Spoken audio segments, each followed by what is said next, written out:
Okay guys, আশা করি আপনারা বুটস্ট্র্যাপের ব্যাপারে আইডিয়া আছে, কারণ আমি বুটস্ট্র্যাপ দিয়ে আজকে রেসপন্সিভ কীভাবে বানাতে হয় ওয়েব পেজ ওটা দেখাবো। আপনি এটাকে ওয়েব পেজ অথবা পার্সোনাল ওয়েব অ্যাপ্লিকেশনে ইউজ করতে পারেন।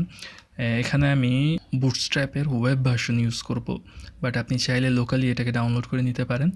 ওকে গাইজ, আমি আপাতত টাইপিংগুলি করতে থাকি। আশা করি আপনারা এটা ফলো করবেন, অথবা আপনারা স্পিড বাড়িয়ে নিতে পারেন যাতে আপনাদের টাইম লস কম হয়। সো আমি আমার কোডিং শেষ করে আমি আবার ব্যাক করতেছি।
সো এখানে আপনারা দেখতে পাচ্ছেন যে আমি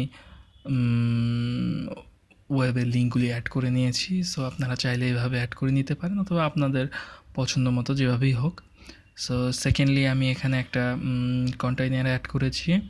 কন্টেইনারের আন্ডারে দেখা যাচ্ছে যে মাল্টিপল ক্লাস ইউজ করেছি, that is object oriented programming. আর এটার আন্ডারে আমি 3টা কলাম ইউজ করেছি। কলামের আন্ডারে দেখা যাচ্ছে যে লোরাম এপসম ডেসক্রিপশন ইউজ করেছি। আপনি চাইলে আপনার পছন্দ মতো ডেসক্রিপশন বসিয়ে নিতে পারেন। সো এখানে আপনি এই স্টাইলে কোডিং করার কারণে আপনি এখানে দেখতে পাচ্ছেন যে আমি যদি আমার যে ওয়েব পেজটা আছে, কোডেড ওয়েব পেজ, সেটাকে আমি যদি রেজুলেশন বা ডিভাইস চেঞ্জ করি, অথবা আমি আমার এক্সিস্টিং রেজুলেশন চেঞ্জ করি, সো দেখা যাচ্ছে জিনিসটা যেভাবেই হোক ফিক্সড একটা সাইজ হয়ে যাচ্ছে।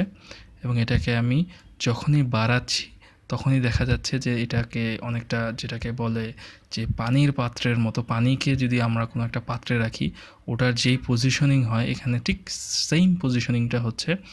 সো আশা করি এই সিম্পল টিউটোরিয়ালটা আপনাদেরকে হেল্প করবে, এবং আমি নিচে কোডিংগুলি দিয়ে দিচ্ছি এবং রিলেটেড ম্যাটেরিয়ালস দিয়ে দিচ্ছি, যাতে আপনারা এটাকে ইউজ করে আপনাদের পার্সোনালি কাস্টমাইজ করে নিতে পারেন। ধন্যবাদ।